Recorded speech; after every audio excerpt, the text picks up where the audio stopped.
Bonjour ou rebonjour tout le monde, bienvenue à ce deuxième épisode de 2021 de notre podcast Big Black and Beautiful avec Barbada et Gabriel. Oui, et notre invité de cette semaine, un invité qui utilise les mots comme un prince. Oh mon Dieu, écoute, je veux dire, c'est un master of the words. D'après moi, dans le podcast complet, moi et Barbada, on dit environ 50 mots ensemble. Ensemble, exactement. Le reste, c'est lui parce que c'est effectivement quelqu'un qui est assez volubile, mais toujours vraiment extrêmement intéressant. On reçoit aujourd'hui l'extraordinaire Simon Boulris! Vous allez voir, il jase de tout. On jase un peu évidemment de sa papa. On jase évidemment de toutes ses passions parce qu'il en a une foule, mais on jase un peu de comment c'est arrivé à ça aussi. Hein? Et on découvre son parcours du secondaire complètement, ou qui était à l'école avec Georges Larac.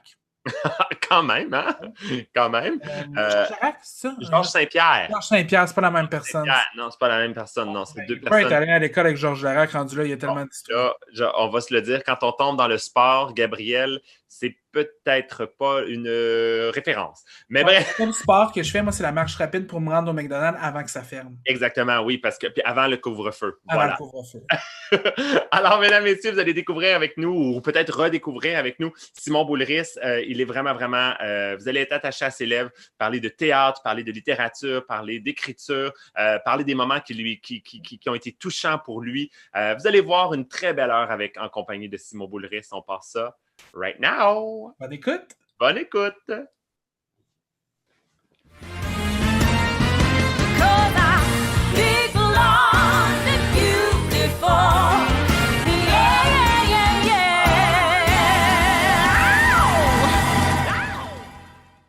Bonjour tout le monde, re-bienvenue à cet autre épisode de Big Black and Beautiful.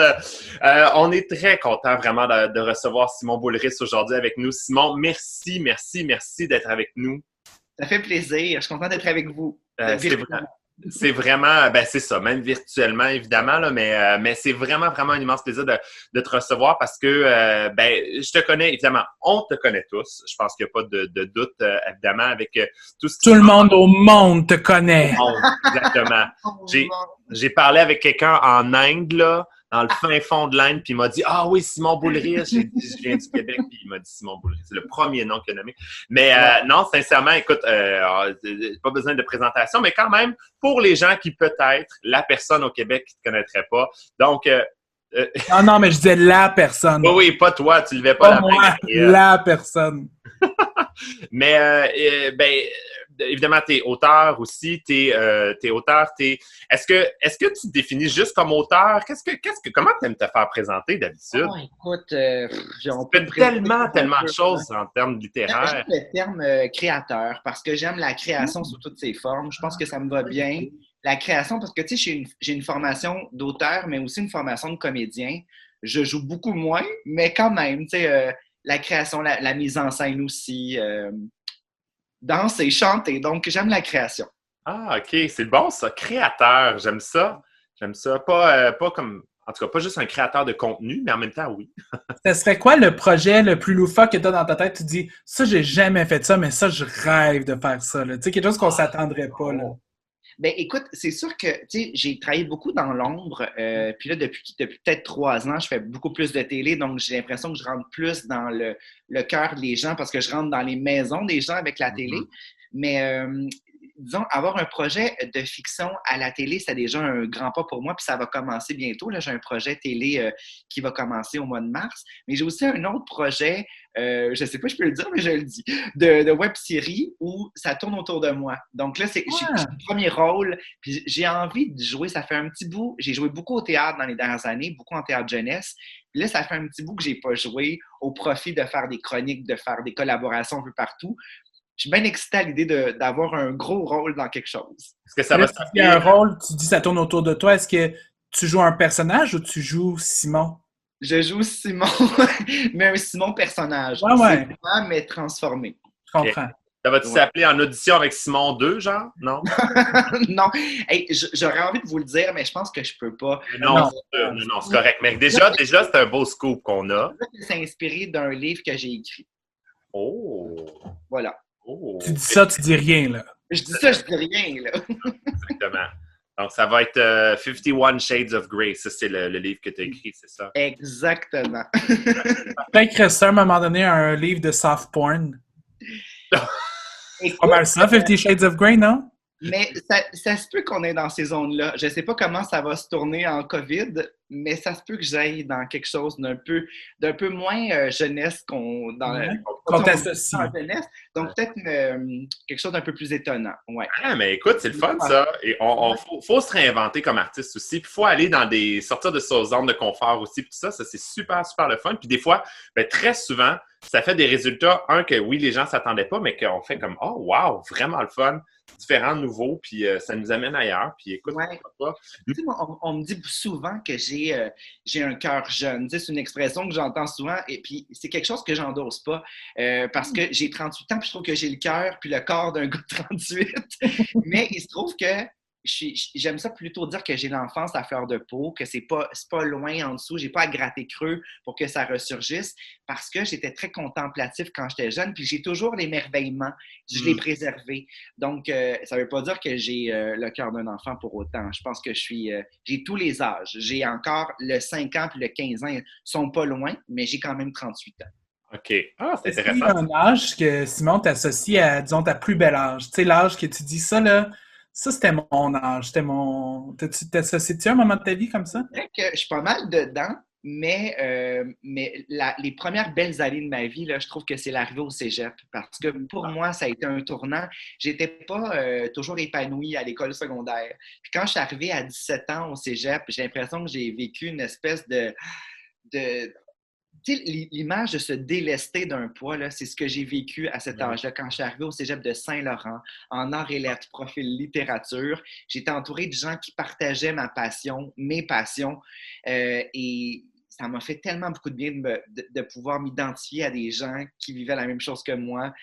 Puis souvent, je trouve que ce qui est un peu violent parfois à l'école secondaire, c'est qu'on ne s'est pas choisi. Hein? C'est notre géolocalisation qui détermine notre présence à cette école-là.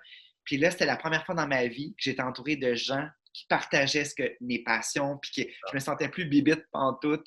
Et ça a été, donc l'âge de 17-18 ans, là, ça a été des découvertes et un épanouissement foisonnant. Tu sais, ça a été exponentiel, là, à quel point que je me suis épanouie rapidement. Je suis tombée du côté de la sérénité. Puis ça ne s'est pas démenti depuis. Je suis rendue à 20 ans plus tard, puis je suis encore animée par cette joie-là. Mais j'ai pas eu une adolescence nécessairement lumineuse, par contre. Ouais, c'est ça. C'est souvent ça. Effectivement, t'as mis le mot dessus. Là, j'ai une question quiz pour toi. Oui! En quelle année tu étais au cégep de Saint-Laurent? En 99. Sur ma petite carte, c'est écrit 99-2001. Hé! Tabarnouche, on était en même temps. Non! Je te jure. Moi, j'étais pas en arts et lettres, par exemple. J'étais en musique puis en sciences humaines. Là, j'ai fait comme le double deck. Mais moi, j'ai fini le secondaire en 2000 puis j'ai commencé le cégep en 2000. Fait que, en même temps, on s'est croisés. On a fait des cours pratiquement ensemble. Mais écoute, donc, moi, j'étais beaucoup au café étudiant. J'ai travaillé à la librairie. Tu sais, il y avait la petite librairie quand on rentrait. Oui! Là, j'étais sur le comité, j'étais sur la troupe de théâtre, la troupe de danse. Je voulais faire le plus d'activités possible. Et j'avais même une résidence chez une personne âgée juste en face. Donc, ma vie, c'était le cégep. J'étais vraiment toujours j'allais tourner en face, puis j'étais toujours là-bas. Parce que toi, tu arrivais de où originellement? Tu n'étais pas montréalais. Une petite ville en Montérégie de 5000 habitants. C'est la ville à côté de celle de Georges Saint-Pierre. En fait, Georges Saint-Pierre était dans ma classe. 4 et 5, on était des collègues de classe, on était bien bodés. Pour vrai, en fait. Drôle! Parce que dans le cours d'enseignement religieux, il était juste assis derrière moi, puis je le trouvais drôle parce qu'écoute, il ressemblait à personne, Georges. Il avait les cheveux longs, ici, blonds, et il tripait sur le rap. Il était la seule personne qui s'habillait autrement que... On était tous un peu des preppies à Saint-Rémy. On avait comme c'était la loi. Fait que je m'habillais un peu. C'était comme un costume pour moi. C'était comme mon uniforme. Je mettais ça pour passer. Mais t'es pas ton gilet de Noël avec un ourson dessus? Non, malheureusement non. À l'époque, ça n'existait pas. Peut-être chez moi, mais pas à l'école, j'osais pas trop. Puis lui, derrière moi, il portait des vêtements fila. Personne portait ça. à Saint-Rémy. Puis là, il aimait le basketball, il faisait du karaté, il était drôle. On s'entendait vraiment bien, puis on se mettait ensemble dans les cours d'enseignement parce que, bon, j'étais très bon à l'école, fait que je l'aidais, puis je me le trouvais très beau, fait que c'était du mutualisme. Tu rêvais d'une petite aventure avec Georges Saint-Pierre à cet âge-là. Oh Dieu que c'est drôle, c'est très très le fun ça. Puis là, c'est ça, après le cégep, c'est là que ça a vraiment foisonné pour toi, que tu t'es mis... Après, qu'est-ce qui est arrivé? T'as poursuivi, évidemment, on le sait que tu as poursuivi là-dedans, mais y a-tu des éléments déclencheurs qui t'ont amené à des places? Comment ça... Moi, tu sais, il y a des gens qui font des plans de carrière. Moi, j'ai jamais fait ça. Je me laisse bien porté par la vague dans la vie. Puis je trouve que la vie est pleine de surprises, puis c'est souvent bénéfique pour moi, en tout cas. Se laisser aller, que j'ai tout le temps, depuis toujours, en fait. Et je suis allée en interprétation théâtrale au cégep de de Sainte-Thérèse, collège Lionel-Groux. Oui. Après, parce que j'étais à l'UQAM à ce moment-là, en études littéraires. J'ai comme fait la suite logique, c'était aller en études littéraires. J'aimais beaucoup ça. J'étais très performant, j'étais bon à l'école. Puis je me rappelle, là, j'étais dans l'exploration de moi-même. Je portais des tricots. J'étais toujours en train de tricoter dans les cours. Je me rappelle d'un cours de littérature indienne contemporaine. J'avais pris ce cours-là. Puis la prof, elle me trouvait drôle. Je tricotais. Puis je n'étais pas dans l'ombre. Là. Je participais, je mets la main, mais je tricotais. C'était moi à l'époque. Voyons donc! J'étais dans la troupe de théâtre encore, puis là, j'avais envie de jouer un peu plus. Puis ma coloc, c'était ma cousine, Edith Patnaud, elle débarquait de Magog, de Sherbrooke après ça. Puis là, elle arrivait à Montréal, puis on habitait ensemble, puis elle faisait ses auditions dans les écoles de théâtre. Okay. Puis elle cherchait une réplique. Puis je dis, ben écoute, moi, j'aimerais ça, faire ta réplique si tu veux. Et j'ai fait sa réplique. C'était des scènes très sincères. C'était vraiment... Il y avait La Terre est trop courte, Violette Leduc, qui est une scène de sincérité. C'était pas très flamboyant. Ça me plaisait beaucoup. Il y avait du Musset aussi. On jouait Les Caprices de Marianne. Et sa coach, c'était Ginette Morin. Et c'était une femme très douce, très calme et très bienveillante. Puis je trouvais qu'elle décryptait vite l'identité puis nos natures profondes. Puis dès qu'elle m'a vu jouer, elle m'a dit quelque chose de très beau et de très gentil. Elle me dit, mais toi, tu veux pas être comédien? Je dis, mais non, c'est ma cousine dans la famille, la comédienne. Elle dit, parce que tu as la plus grande qualité d'un comédien, tu as la justesse. Oh, c'est la première fois qu'on ne mettait pas de l'avant mon énergie. Elle m'a parlé de justesse, juste être dans la simplicité et dans la vérité. Puis ça m'a vraiment fait plaisir qu'elle nomme ça de moi. J'ai fait « Ah, mais j'aimerais peut-être ça. » Elle dit « Mais écoute, t'as l'âge, hein? » J'avais peut-être 21 ans, j'avais encore l'âge. Puis ma cousine, je dis est-ce que je pourrais aussi faire mes auditions? Ben, elle dit « Ben oui! » Je voulais pas empiétrer sur son rêve. J'avais l'impression que c'était pas mon rêve à moi, que moi, c'était plus la littérature, mais j'avais envie de ça quand même. Donc, elle a fait ma réplique et elle a été prise au Conservatoire de Québec. Moi, j'ai été pris à Sainte-Thérèse. Et tu sais, je me disais vraiment, si je reste pas... Tu sais, ça se pouvait être coupé. Hein, dans les écoles de théâtre, vous le savez sans doute, là, mais la première année est souvent probatoire. Puis c'était le cas à mon école Sainte-Thérèse. Puis je me disais, bon, il va arriver ce qui va arriver. Au pire, je serais pas malheureux de retourner, de finir mon bac en littérature. Il me restait une année, puis j'aimais ça. Puis je me voyais enseigner la littérature au cégep. J'aurais été super heureux. Mais j'avais ce rêve-là d'être aussi un peu dans la lumière. Ça me tentait. Donc, j'ai fait mes auditions, ça a marché, j'ai fait ma première année, ils m'ont gardé. Et je pense que ce qui m'a beaucoup aidé, c'est que j'étais bien willing. Parce qu'en première année, là, j'ai été vue rapidement comme le danseur. Parce que moi, j'avais pris des cours de ballet, puis là, j'avais tout le temps mon juste au corps lilas sur le corps. Puis là, j'ai l'impression que ça me nuisait, qu'on me voyait comme un énergumène bien énervé. J'étais juste vraiment volontaire, ça me tentait. Puis ça m'a bien pénalisé en première année. J'étais vu comme l'auteur qui voulait jouer ou comme le danseur qui voulait jouer. Mais j'avais envie de jouer, tout simplement. Donnez-moi ma chance de juste jouer. Puis là, à la fin de l'année, il y avait le cours de création. Et là, j'ai écrit tout le texte. Et je pense que le texte avait été vraiment apprécié. Et je m'étais donné le rôle le plus loin de moi. Je faisais un poète vraiment...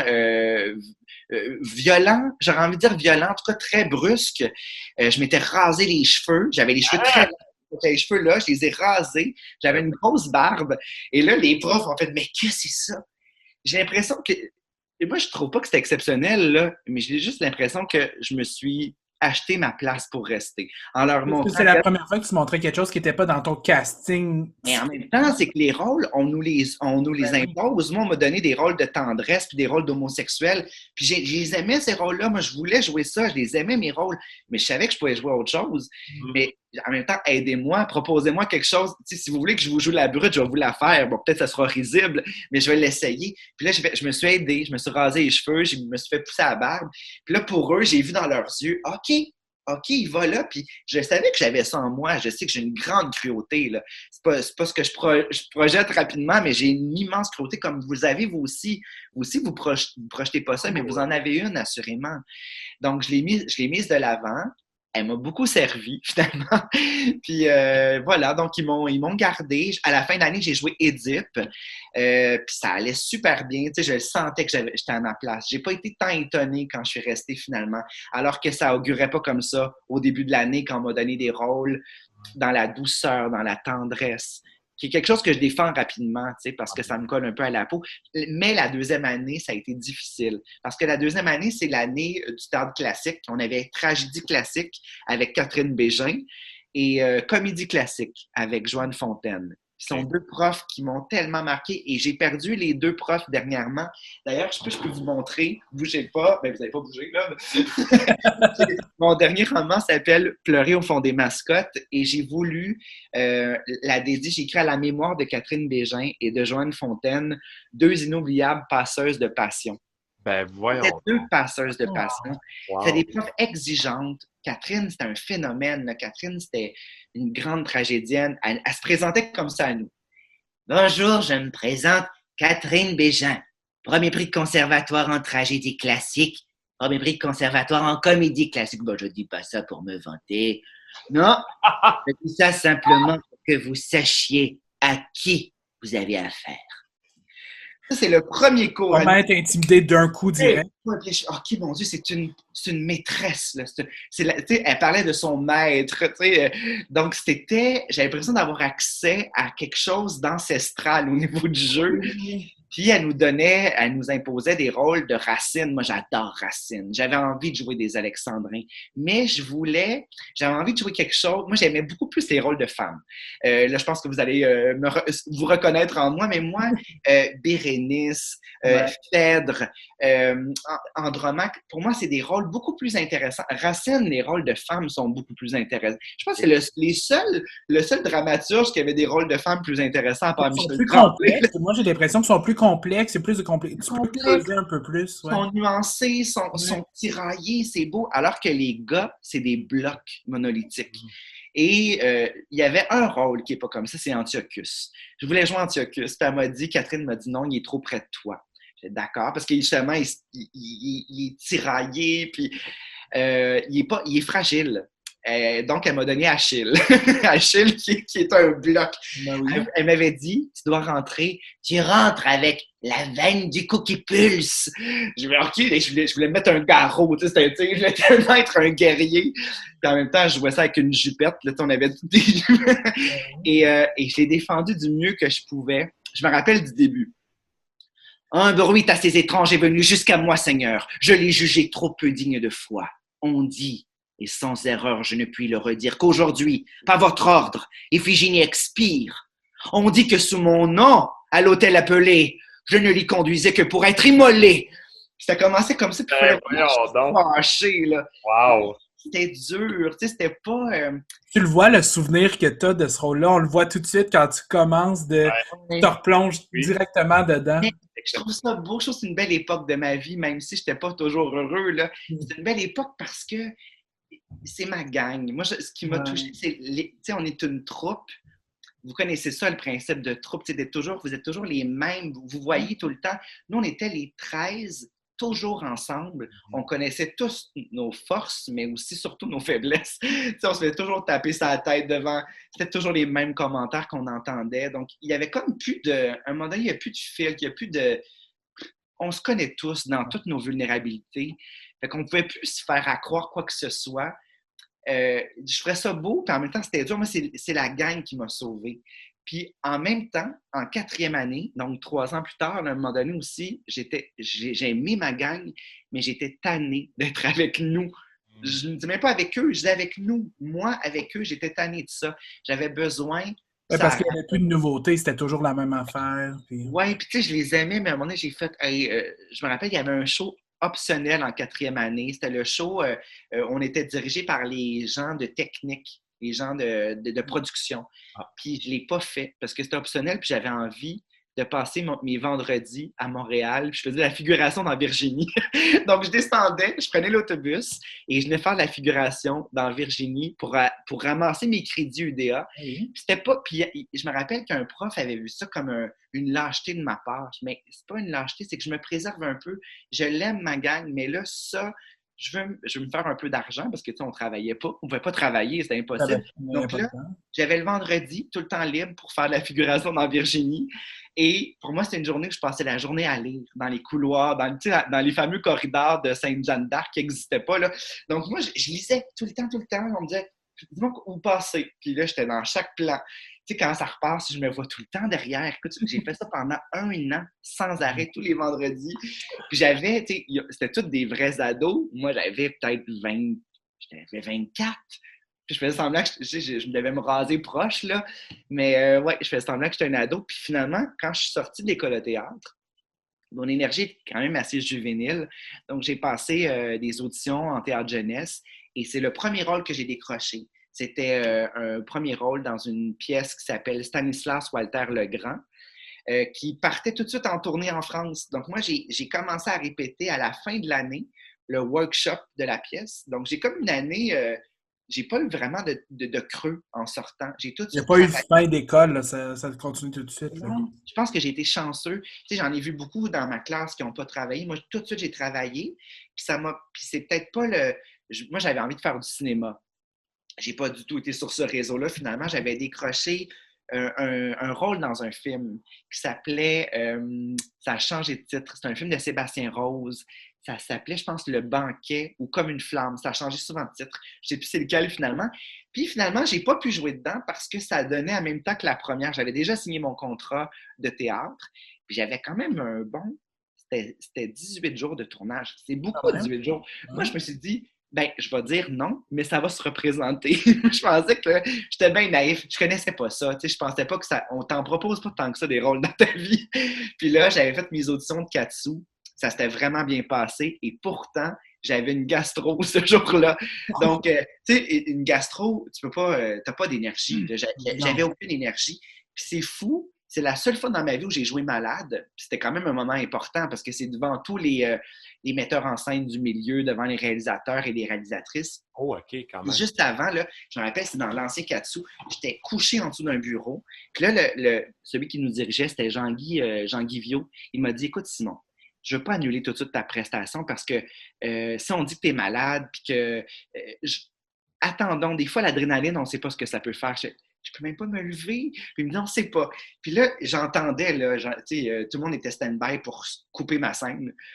Puis là, juste avant ma scène à moi, je savais que c'était mon tour. L'adrénaline a embarqué. Je vous jure que c'est comme un jet. Ben, c'est la seule fois dans ma vie que j'en ai bénéficié. J'en avais vraiment besoin. Je me suis levée. Je fais, ça se peut. Je me suis habillée. Je me suis préparée. Je suis montée. Puis j'ai fait, hey! On dirait que je vais bien. C'était vraiment l'adrénaline qui faisait la job, là. Puis moi, je rentrais en faisant la roue. Je faisais la roue, un grand battement à la split. Je faisais une pièce jeunesse, mais hyper délurée. Ça s'appelle « Ils se marièrent et eurent beaucoup » de Philippe Dorin. Une pièce hyper charmante. Tu sais, c'est vraiment une pièce qui détonnait complètement. Moi, dans ma classe, tout le monde faisait des affaires de meurtre.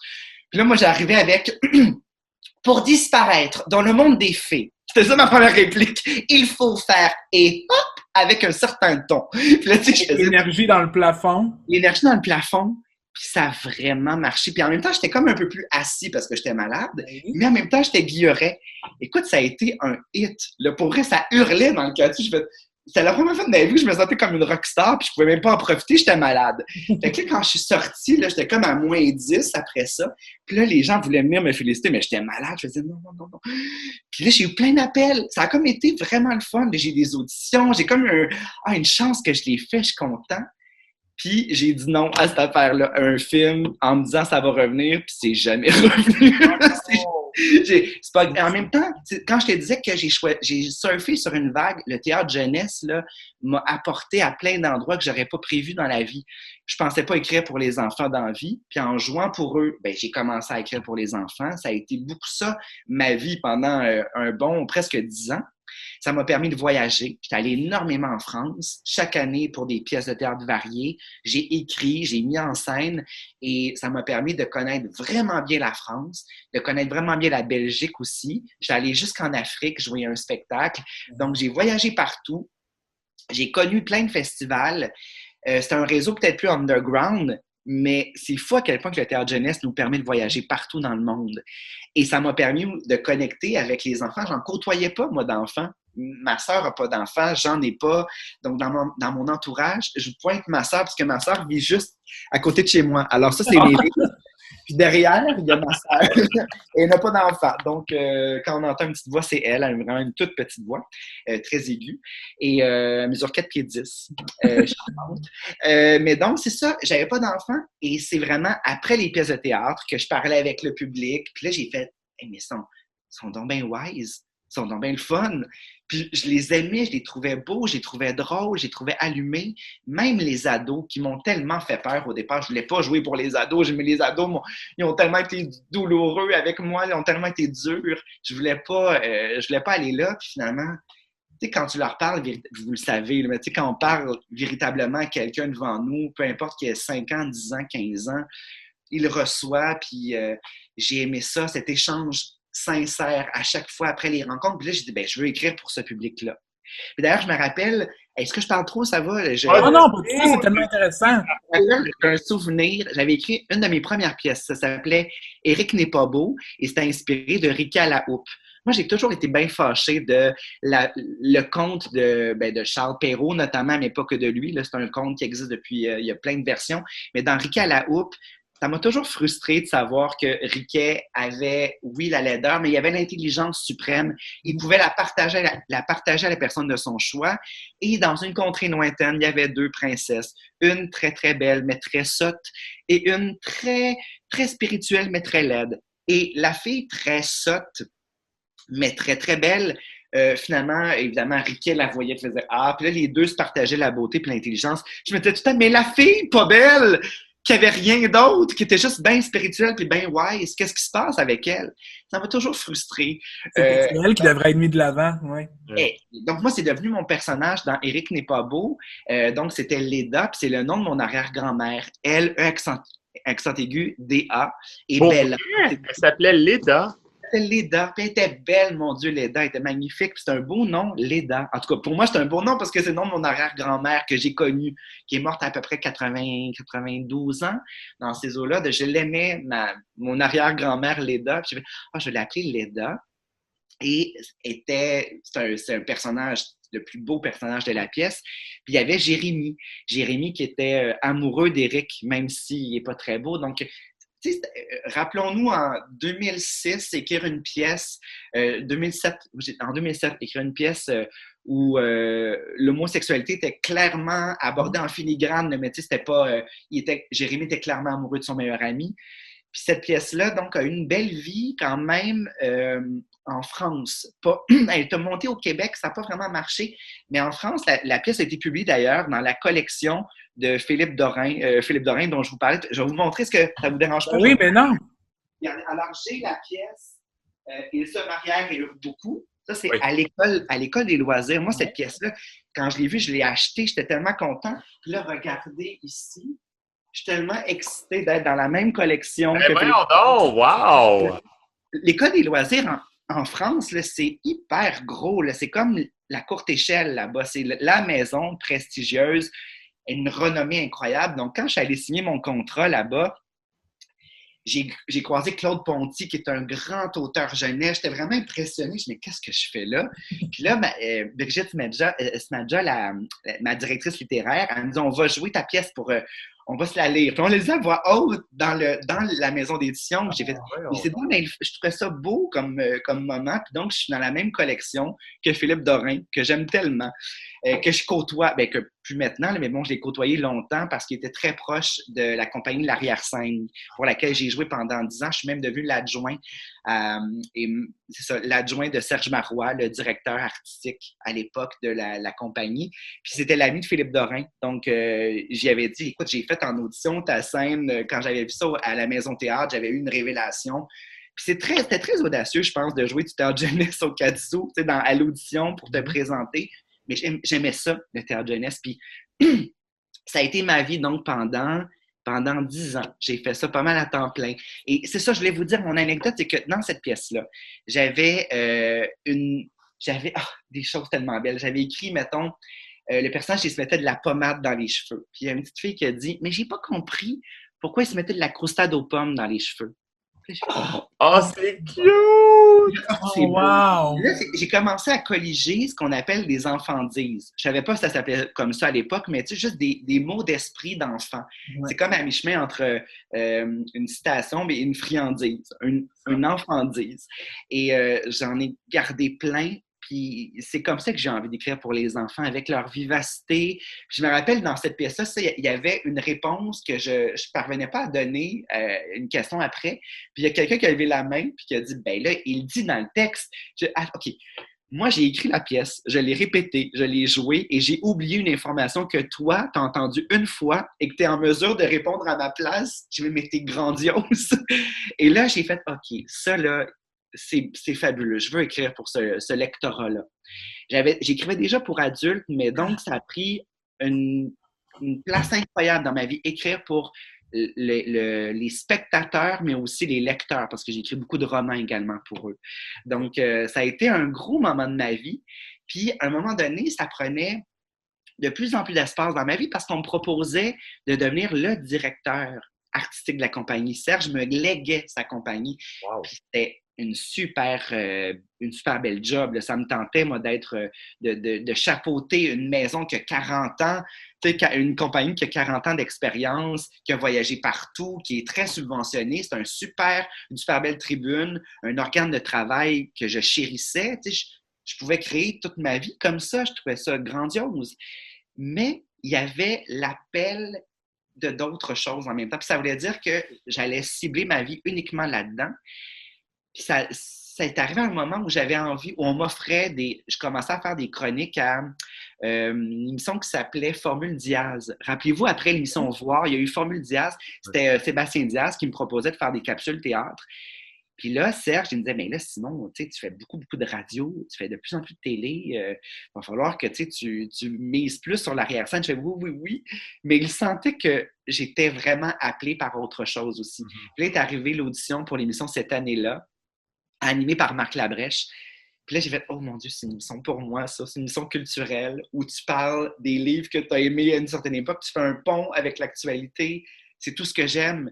Il y a un côté nostalgique, mais tu as le pied dans le présent, dans ce qui se fait maintenant. C'est offrir une tribune aux œuvres qui t'ont façonné.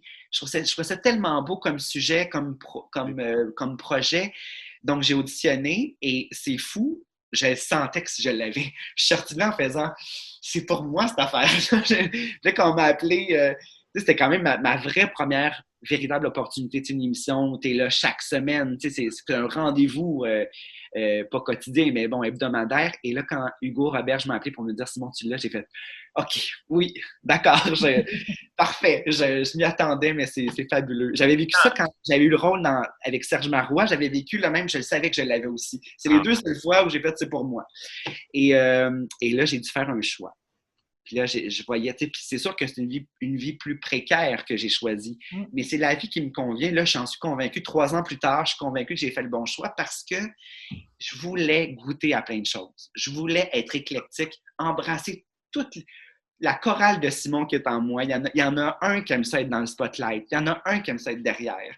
Il y en a un qui est décalé. Donc, je voulais pas naître qu'à la tête de l'arrière-scène. Donc, ça a été tellement douloureux. Là, je me rappelle, j'étais chez mon chum, j'ai dit, je m'en vais casser.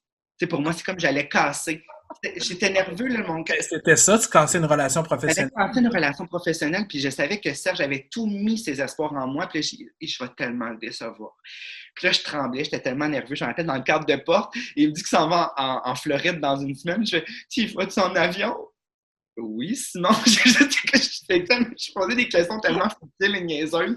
Très bien. Il dit, ça va-tu? Il faudrait juste que je te parle. Et là, j'ai dit, bon, je pense qu'il le sentait. Puis là, il m'a dit, j'aimerais ça, Simon, juste que tu restes jusqu'à la fin de l'année pour, tu vas peut-être changer d'idée. Puis là, quand je suis revenu, Philippe, mon chum, il me dit, puis ça a-tu marché? Je dis, j'ai pas réussi. J'ai pas été capable. Mais 3 mois plus tard, c'est comme si ça s'était clarifié. J'avais eu le poste officiellement à cette année-là. Ça, j'ai lâché l'arrière-scène juste avant parce que je voulais trop. Ça voulait dire, si j'ai envie de faire autre chose, je pourrais pas m'y consacrer à la mesure ce que ça demande, en fait. Je ne pourrais pas consacrer, avoir l'énergie qu'il aurait fallu. C'est ça que je comprenais. Puis c'est ça qui me décevait de moi-même. En fait, j'étais déçu, là, mais c'était un choix qui était judicieux pour moi. Parce que je pense que je suis plus heureux que jamais de faire 1000 affaires en même temps, d'être dans le spotlight, puis d'être aussi en retrait. J'adore ça, ce jeu constant. J'écris beaucoup de chez moi, puis là, il y a plein de gens qui me disent hey, je te vois tout le temps à télé. Pourtant, je suis tellement beaucoup en sauvage chez moi, mais c'est ça, j'alterne. Hier, je tournais cette année-là, on en tourne souvent 2 le lundi. Puis j'ai tripé, j'aime ça. Puis là, aujourd'hui, toute la journée, écrire, j'aime ça. J'aime vraiment l'équilibre que je vais chercher entre les deux. Donc, Serge l'a vraiment pris comme une rupture amoureuse, lui aussi. On s'est peu parlé pendant 1 an. Et là, depuis cet été, je l'ai appelé cet été, là, puis parce que j'ai pensé beaucoup à lui. Il a près de 70 ans, donc je me disais peut-être qu'il est affecté. C'est sûr qu'il est affecté par la COVID. Le théâtre, vous savez, les arts vivants sont tellement affectés. Puis là, je me dis, l'arrière-scène, c'est une compagnie qui roule, qui se promène partout dans le monde. Là, tout ça est arrêté. Ils ne peuvent plus recevoir de spectacles aussi parce qu'ils diffusent des spectacles. Donc, je pensais constamment à eux. Je disais, mon Dieu, mais quelle époque pas belle pour les arts vivants. Puis, donc, je pensais à Serge. Puis, mon Dieu, que ça nous a fait du bien de se parler. Puis là, avec le temps, quand on dit l'eau a coulé sous les ponts, là, mon Dieu, que cet homme-là, Serge Marois, ça a été pour vrai mon premier tremplin dans le monde artistique. Je vais toujours le garder dans mon cœur. Puis il m'a forgé. Donc, c'est lui qui m'a amené vers le public enfant et adolescent. Puis c'est pas dit que j'aurais écrit pour ce public-là nécessairement. Ah, c'est vraiment fascinant. C'est tellement intéressant. Puis ça prouve aussi que la vie nous amène souvent à des endroits, quand on la laisse nous amener là, elle nous amène à des endroits qu'on ne s'attendait jamais. Puis jamais, jamais, jamais. Je veux dire, quand je suis sorti de Saint-Laurent, comme toi, jamais j'aurais pensé que toutes ces années-là plus tard, je serais en train de faire un podcast avec toi en drague, avec toute l'expérience de drague ou de whatever. Tu sais, c'est fou, c'est fou. C'est juste qu'il faut être ouvert à ces opportunités-là, comme tu l'as été. Des fois, ça nécessite des choix douloureux comme tu l'as fait, c'est sûr, mais en même temps, ça nous amène à des endroits inespérés, inattendus, puis c'est fascinant. Surtout quand on est tellement polyvalent comme toi et qu'on est passionné de tout ce qu'on nous propose, puis qu'on s'investit dans tout ce qu'on propose, mon Dieu, the sky is the limit, comme ils disent. Là. Et, je réalise à quel point on a ça très tôt dans notre ADN. Hein? Ce qu'on devient, là, on le fait tellement vite. Je me rappelle, là, ce matin, je donnais une conférence pour des jeunes du Saguenay, virtuellement, en secondaire 5. Puis là, je leur disais, « Hey, vous allez voir votre orienteur, profitez-en. » Parce que moi, mon orienteur, il m'a orienté à peu près, j'étais perdu. J'aimais trop de choses. Des fois, c'est pas un plus tout le temps. Là. Moi, j'avais dit à mon orienteur, je veux chanter, danser, dessiner, lire, écrire. C'est toutes mes passions. Puis il me disait, écoute, il n'y a pas un seul programme qui rameute toutes tes passions, mais je vais te poser la question suivante. C'est quoi ton plus grand rêve présentement? C'est une question tellement stupide qu'on ne se pose pas assez souvent. On peut se la reposer à chaque année, puis ça évolue. Un rêve, c'est évolutif. Puis à ce moment-là, sans réfléchir, j'ai dit, publier un livre. Parfait. Va en arts et lettres, profil littérature, cégep de Saint-Laurent, parce que c'est un cégep très artistique. Tu vas pouvoir faire la troupe de théâtre, la troupe de danse. Puis moi, je suis très docile dans la vie. Je l'ai écouté et j'ai fait « Ah! Mais c'est ça. » J'avais déjà ça en moi, l'envie de tout essayer. Puis aujourd'hui, là, 20 ans plus tard, je réalise que tout ça, c'est encore actif. C'est pas en dormance nécessairement. Je fais encore, tu sais, je disais que j'aimais le dessin quand j'étais jeune. Bien, j'ai fait beaucoup de scénographie dans les pièces que je mettais en scène. Donc, j'avais, tu sais, c'est des atouts quand même. Donc, je pensais que c'était lourd, avoir trop de passion quand j'étais jeune. Finalement, je vois des gens qui en ont peu. Puis présentement, en confinement, quand tu n'as aucune passion, là, c'est horrible. Je me sens privilégié d'être animé par plein de passion parce que ça, je dis beaucoup que la plupart des choses sont acquises dans la vie. Tu sais, on peut les développer. Ça, les passions, je ne sais pas jusqu'à quel point, je crois que ça se développe, mais je pense que souvent, il y a une grande part qui est innée. Tu sais, on se tourne naturellement vers... Moi, très, très tôt, j'aimais chanter, même si j'ai jamais pogné une note, là, mais j'ai toujours aimé chanter quand même. D'ailleurs, j'ai conté une petite anecdote assez cocasse. Quand je suis allé faire, il n'y a pas longtemps, la semaine des 4 juillet, à titre de chanteur. Tu sais, derrière le rideau, là, ça s'appelle le karaoké. Oui. Puis j'avais choqué il y a quelques années, chanter du Whitney Houston en public. Je voulais chanter à Belle et Bomme, Whitney, puis finalement, j'avais choqué. Mon chum m'avait dit, sinon, ça va être catastrophique, chante pas ça, chante des chansons accessibles vocalement pour toi. D'accord. J'avais chanté du Marjo, du Joe Bocan, mais j'avais choqué ma Whitney. Puis il y avait Véronique Dicker qui m'avait chanté la toune pour me réconforter, puis j'étais juste jaloux. J'ai dit, mon Dieu, je vais t'arracher les cordes vocales, ma maudite. J'étais bien triste de pas l'avoir chanté. Fait que là, quand on m'a proposé chanter derrière un rideau, le karaoké, c'est pour moi ça le karaoké. Et là, moi en plus, je capote sur l'effet kabuki. Tu sais, l'effet, le rideau aspiré, là, je trouve ça tout à émouvant. Tu sais, dans Open Arms, là, quand Céline a chanté. Céline a le fait. Le rideau tombe, il remonte. C'est le plus beau kabuki de tous les temps. Moi, je pense que j'écoute juste ce bout-là en boucle. Le reste est plat, mais ce bout-là, c'est ça. Après ça, même, je trouve que mais le début de tune là, avec le rideau. Mais bon, ça n'a pas fait le même effet pour moi, là, on s'entend. Alors, j'ai chanté I Wanna Dance with Somebody. Puis à l'époque, il y avait du monde. Là. C'était en février dernier. Là, Laurent Paquin m'a reconnu. Simon Boulris, le rideau est aspiré. Vraiment moins beau que celui de Céline. Puis là, j'ai fait, bon, ben là, il faut que je comble. Alors, quand je n'atteins pas les notes, je comble en dansant, en faisant une sucrerie. Alors, j'ai été le premier à inaugurer le tapis roulant avec une split. Quand même, c'est en split sur le tapis roulant? Je suis arrivé en split, j'ai réalisé que c'était long. J'ai fait, ben là, je vais me relever. Là, à la fin, j'ai comme fini à genoux. C'était pas très élégant. Puis, de l'intérieur, je me suis dit, hey, je pense que j'ai l'oreille absolue. J'ai toutes les notes, c'est fabuleux. Et le lendemain, là, la déception quand je me suis entendu. J'aurais dû juste jamais réécouter l'épisode, là. Jamais que je me réécoute chanter. Il y a un fossé entre l'effet que j'ai l'impression de produire, de faire « j'ai toutes les notes, mais qu'est-ce qui se passe? » Puis finalement, j'ai l'oreille bouchée comme faux parce que je suis comme tout le temps off, constamment.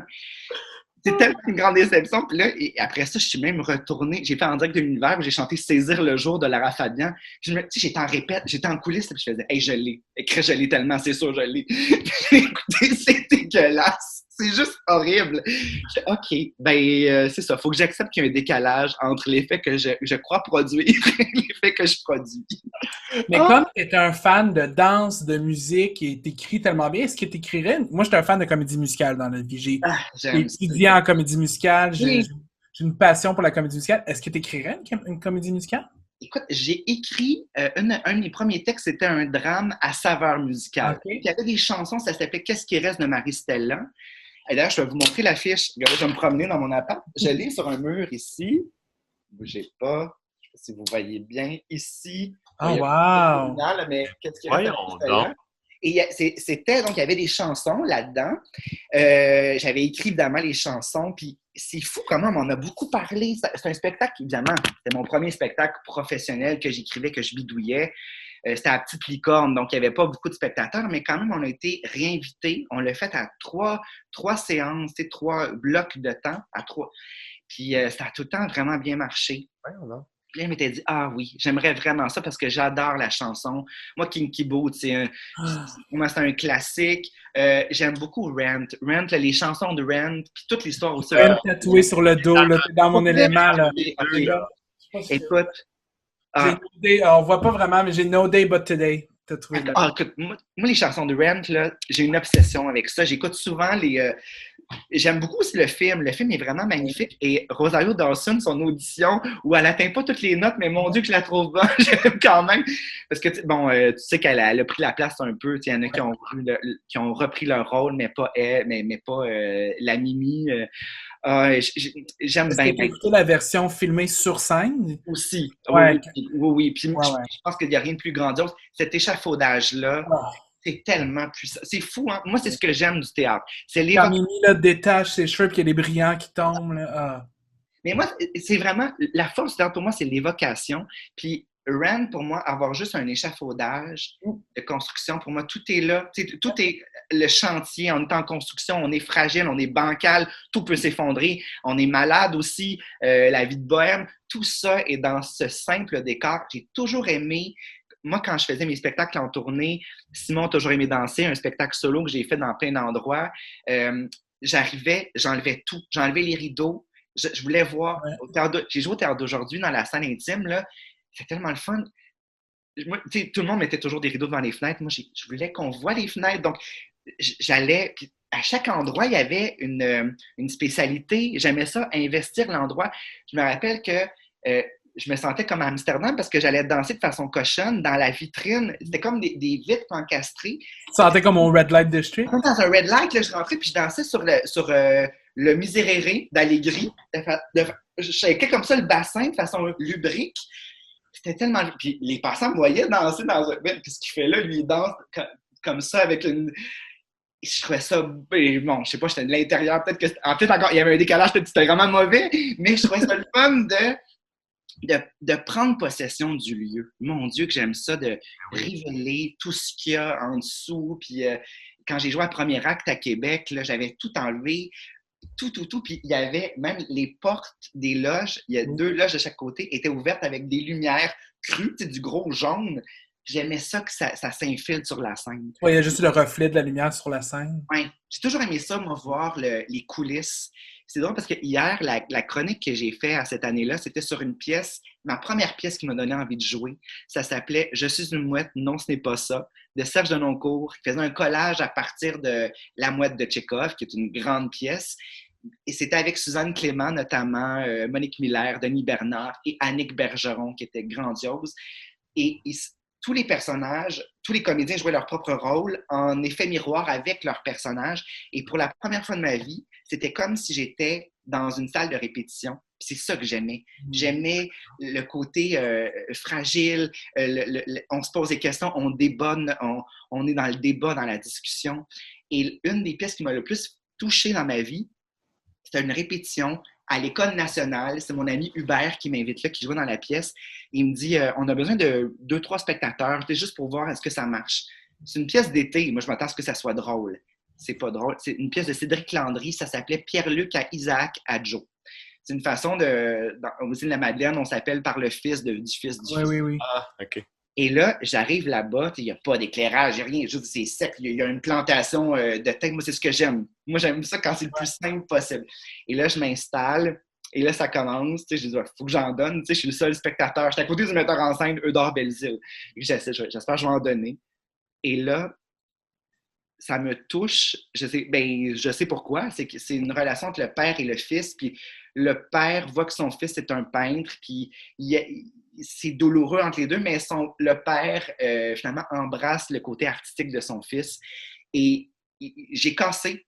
Ça ne m'est pas arrivé si souvent que ça au théâtre, mais là, il se trouve que j'étais le seul spectateur et que j'ai cassé de façon bruyante. Tu sais, des... Ah! C'était ridicule. Là, tu sais, je veux dire, eux, ils jouent, tu sais, ils sont comme... Mais voyons... Eux-mêmes sont malaisés. Ils sont malaisés, tu sais. Ils font, tu sais, puis en plus, il y en a qui demandent encore texte. Moi, j'aime ça. Texte, ils demandent texte. Dans tout le texte. Tellement avec eux. Écoute, pour vrai, là, j'ai été cassé. Même à la fin, tu sais, il montre la maquette, le metteur en scène, puis je casse devant lui, puis il fait juste... On me tape dans le dos, il me connaît pas, là, il fait juste... Puis tout le monde, tu sais, il devait dire Hubert, Chris, ton ami, je veux dire, choisis un autre la prochaine fois, il est bien trop intense. J'étais allé voir la production 2 ans plus tard. J'ai trouvé ça un petit peu plate. Mais pas plate. Elle avait perdu l'essence. Ça m'a pas touché. Ouais. Et je peux pas croire que je dis... Ben là, je le dis, mais en même temps, c'est que j'aime la pièce. C'est juste que la production, j'étais loin. Ça ne m'est pas rentré dans le cœur. C'est comme... J'ai fait, ah, La même pièce, mais pas... là, tout est prêt, les éclairages, tout est à point, là, le jeu est à point, tout ça. Ça s'est pas rendu. Et là, moi, j'ai réalisé une chose ce jour-là. J'ai fait, moi, ce que j'aime, c'est pas le spectacle, c'est l'intimité. Mm. Et c'est là que je réalise, puis en plus, vous faites un métier, vous, de spectacle. Puis je trouve ça beau, ça me fascine le spectacle, mais j'aime l'atelier. C'est ça que j'aime le plus. C'est là que je réalise que j'aime quand c'est les coulisses, beaucoup, beaucoup.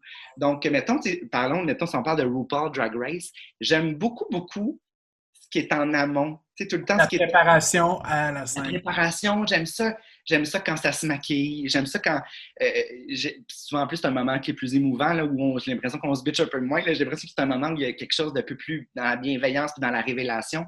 Mais j'aime beaucoup ce qui est juste en amont, juste avant la fébrilité. Puis ce qui me manque dans RuPaul, j'aimerais ça juste avant de rentrer sur le runway. Juste avant, quand tu te prépares pour ton punch, c'est ce moment-là qui m'intéresse beaucoup. C'est la fabrication. Comment je vais fabriquer mon moment de surprise, mon moment de théâtralité.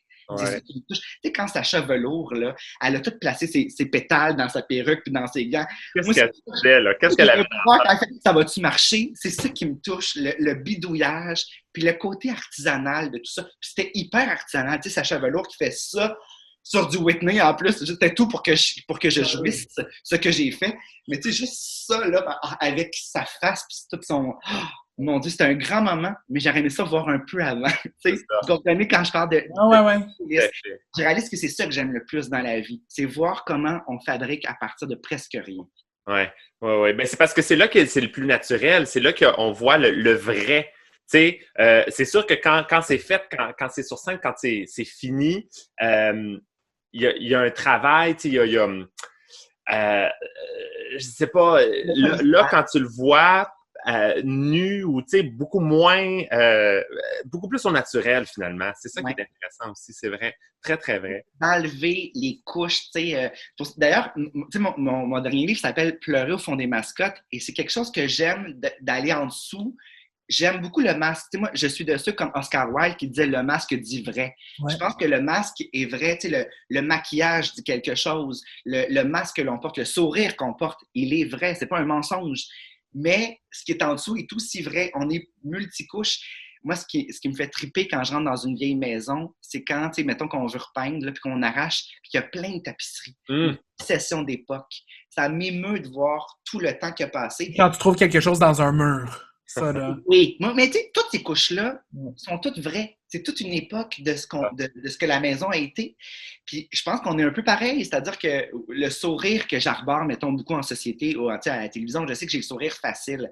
Je ne suis pas que ce sourire-là. Je suis ça aussi, mais il y a tout, je disais tantôt, il y a toute une chorale de Simon, mais on est tous comme ça, je pense. Puis c'est ça qui m'émeut de retirer, d'aller voir le plus possible. C'est pour ça que ça me plaît, mettons, je parle de RuPaul parce que je l'ai écouté hier soir avec mon chum, on a écouté le dernier, le plus récent. Puis je trouve que ça marche toujours, mon plaisir de voir comment on se bâtit, de voir, on voit avant et après. Puis ça, j'aime ça. C'est intéressant. Transformation-là. Hey, c'est fou, c'est tellement intéressant de t'entendre parler. Là. Les jeunes doivent être captivés à toutes les fois quand tu fais des conférences ou des ateliers ou tout ça. Là, les jeunes doivent... je veux dire, je pense qu'ils sont accrochés à tes lèvres comme on l'a été, nous. Parce que c'est parler pendant des heures, c'est fascinant d'écouter. Juste de partir de... On peut t'offrir un sujet, puis tu ferais partir, puis juste, c'est beau. Moi, j'aime ça, le monde comme ça. Tu volubile. Vite, là, parce que malheureusement, c'est presque tout le temps qu'on avait, là, mais est-ce que tu as des choses qui s'en viennent? Là? Bon, là, tu as ton dernier roman dont tu viens nous parler. Ouais. Le petit projet de web série. C'est ma série pour adolescents, donc ça s'appelle 6 degrés et c'est inspiré, en fait, mon ex-amoureux était malvoyant. Il voyait, à notre première rencontre, c'était un vrai blind date parce que moi, je ne savais pas qu'il était malvoyant. Puis là, il a déployé sa canne et à l'époque, c'était Gay 81. Tu sais, c'est une autre époque. C'était avant les réseaux sociaux.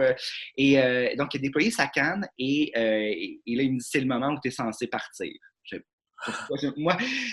moi, j'ai peut-être l'effet contraire. Là, c'est pas « Oh, t'as une canne! » J'étais comme « Mais Parlement! » Puis là, bon, c'est ça, il m'a dit qu'il voyait la vie à travers le trou d'une paille et ça m'a rappelé mon ami Dave Saint-Pierre, que vous connaissez sans doute. Alors, Dave et moi, on a travaillé pendant un été dans toute la nuit. On travaillait de minuit à 8 heures le matin dans un centre de photocopie.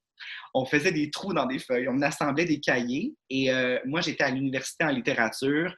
Lui, il venait de faire son premier spectacle avant, ça s'appelait le No Men Show, une affaire comme ça.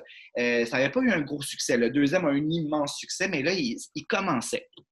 Et il sortait à l'époque, avec Francis Ducharme, que je connaissais un peu. Il était à l'école de théâtre, puis je voulais faire mes auditions. Tu sais, c'était à ce moment-là. Fait que j'étais comme bien intéressée, puis on parlait de plein d'affaires. Puis il me parlait du cliché de respirer dans le trou de la paille quand on a la fibrose kystique. Et je me rappelle, je l'avais essayé, j'avais couru autour, j'avais respiré dans la paille, et c'était très douloureux pour les poumons. Donc, j'avais eu beaucoup d'empathie. Et donc, j'ai écrit cette histoire-là. Ça s'appelle, je vais vous montrer l'album. C'est un album qui m'a inspiré la série. Alors, c'est Florence et Léon. Alors, on voit Florence qui regarde Léon par le trou de la paille pour voir ce que Léon voit. Et Léon respire par le trou de la paille pour respirer l'air que Florence respire. Alors, ça s'appelle Florence et Léon. Et cette histoire-là, donc, je trouvais la prémisse toujours très belle, puis très, très inspirante, puis très sincère, hein, parce que c'est vraiment deux personnes que je connais qui sont à la base.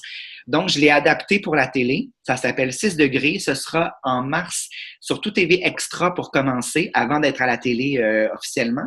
Et les personnages, Léon et Florence, ont 16 ans, sont en secondaire 4, et je joue le prof de français des deux élèves. J'ai toujours voulu enseigner, hein, donc c'est comme une forme de...